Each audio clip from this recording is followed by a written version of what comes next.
Hey guys, and welcome to my super quick video on how to create offset lines. I say super quick because in the new version 4.0 HCL software, it has been made incredibly simple.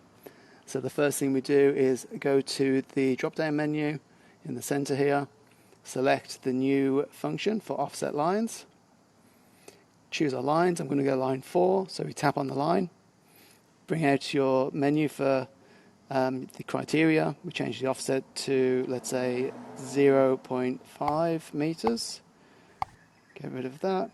So we've selected line 4. If we tap it again, it goes to the opposite side. Press it once more time, it cancels it out. And we can select multiple lines for multiple offsets. And then we can create an offset there. Press tick to confirm.